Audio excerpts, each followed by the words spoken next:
하나님께서 모세를 부르셨을 때 그는 장인의 양떼를 치고 있었습니다. 하나님께서 다윗을 부르셨을 때 그는 양떼를 돌보고 있었습니다. 하나님께서 제자들을 부르셨을 때 그들 중 일부는 낚시를 하고 있었습니다. 하나님께서는 선지자들, 믿음의 조상들, 제자들, 그들이 무언가를 하고 있는 중에 찾으셨습니다. 좋든 싫든 하나님은 게으른 자에게 기름 부으시지 않습니다. 이제 어떤 사람들은 다른 의미로 받아들일 수도 있습니다. 게으른 사람을 구원하지 않으신다는 말씀인가요? 하나님은 게으른 사람도 구원받을 수 있도록 도우십니다. 하나님께서 우리 모두를 다루시고 있다는 사실에 하나님께 감사합시다. 지금 하나님께서 당신을 위해 준비하신 운명에 대한 부르심에 대해 이야기하고 있습니다. 하나님께서 누군가를 부르실 때 그들이 무언가를 하고 있는 중에 찾아내십니다. 하나님은 그분의 소명을 맡길 수 있는 사람을 찾고 계십니다. 하나님은 당신의 타이틀을 보지 않으십니다. 하나님은 당신이 교회나 사역에서 얼마나 오랫동안 있었는지, 당신이 기도나 말씀, 영적 전쟁 또는 악마들에 대해 얼마나 알고 있는지 보지 않으십니다. 하나님은 당신의 가문을 보지 않으십니다. 당신이 명문 가문에 결혼했는지, 기름 부음받은 사역자 친구가 있는지, 부모님이나 조부모님이 하나님께 사용되었는지 여부도 중요하지 않습니다.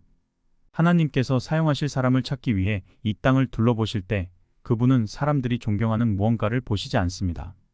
하나님께서 사용할 사람을 찾으실 때 그분은 은밀한 장소에서 찾으십니다. 성령님의 능력은 성령님의 임재 속에서 발견됩니다. 그것이 비밀입니다. 그것이 키입니다.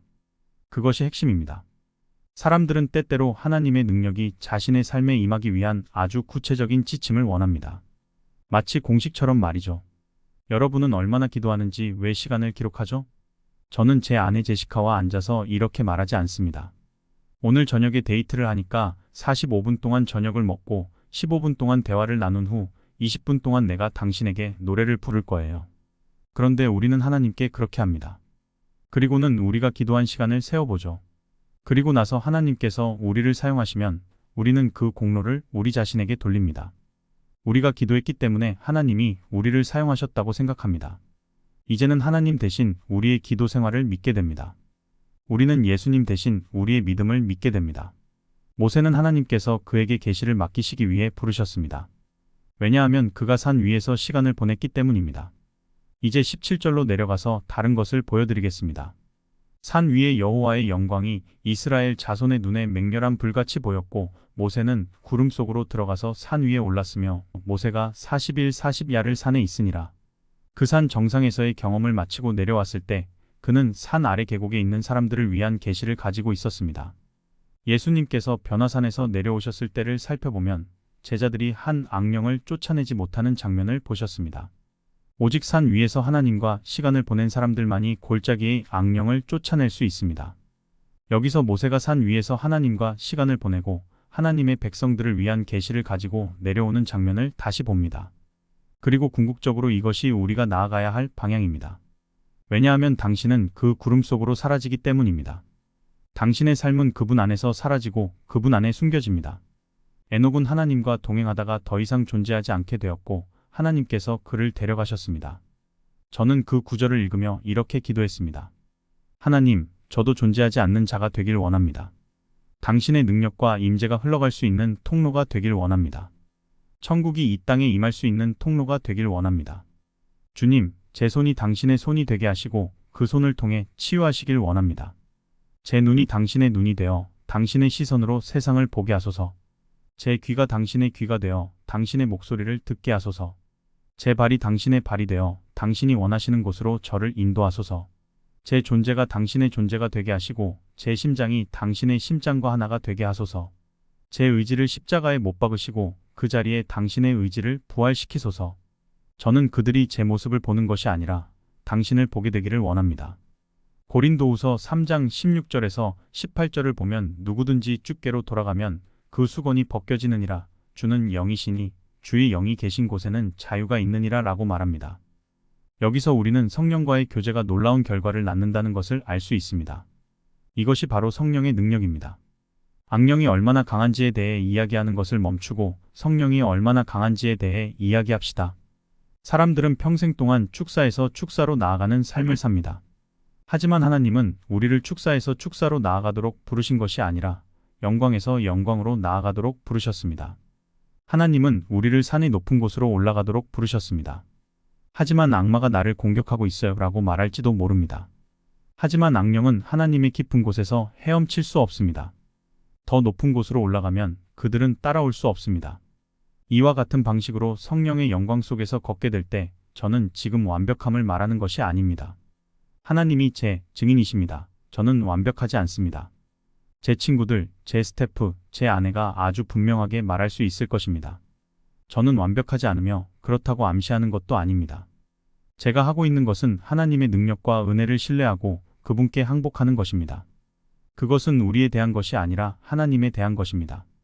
우리가 그렇게 할 때 우리는 해방으로 들어갑니다. 많은 신자들이 축사를 일종의 물질처럼 대합니다. 사람들이 흔히 이런 대화를 나누곤 합니다.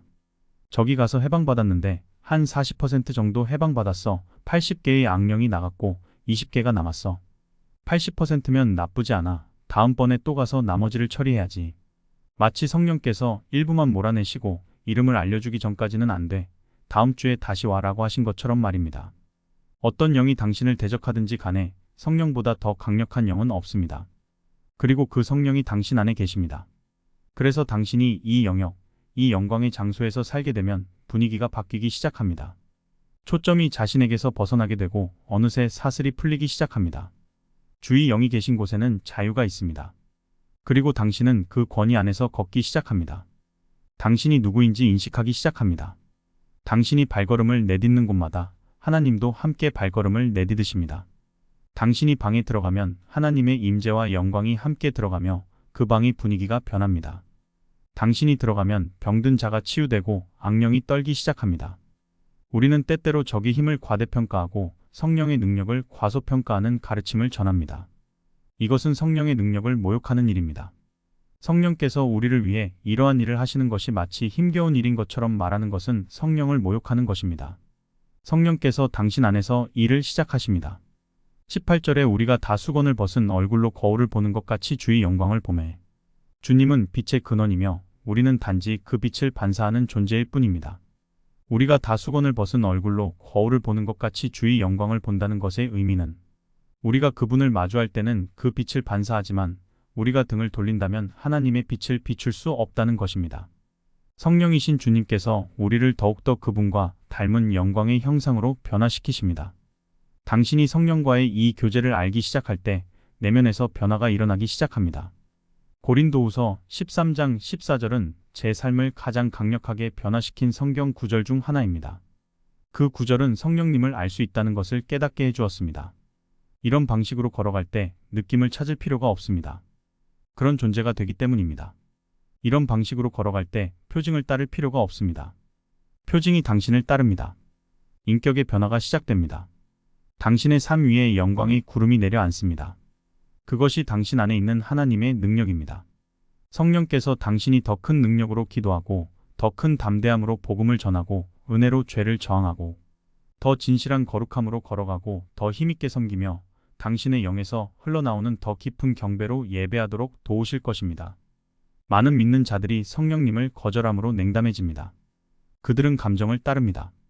그들은 손을 들어 올리고 흔들고 뛰며 육적으로 섬깁니다. 그것에 문제가 있는 것은 아니지만 그것이 예배의 근원이 아닙니다. 당신이 그 장소에서 귀한 성령님과의 교제 안에 살 때 당신에 대한 모든 것이 바뀌기 시작합니다. 모든 것이 달라지기 시작합니다. 당신이 결코 고난을 겪지 않을 것이라고, 문제가 없을 것이라고 말하는 것이 아닙니다. 그러나 당신은 주변에서 무슨 일이 일어나든 상관없이 내 안에 승리가 있다는 것을 인식하기 시작합니다. 주변에서 어떤 혼란이 일어나든 상관없이 내면에 평화가 있습니다. 거절받는 시기를 겪고 있다 느끼더라도 내가 하나님의 사랑을 가지고 있다는 것을 알게 됩니다. 그리고 내 안에 그 능력과 평안이 있다는 것을 알게 됩니다. 당신은 이런 방식으로 걸어갈 수 있습니다. 성령과의 친밀함 이 영역으로 들어갈 수 있습니다.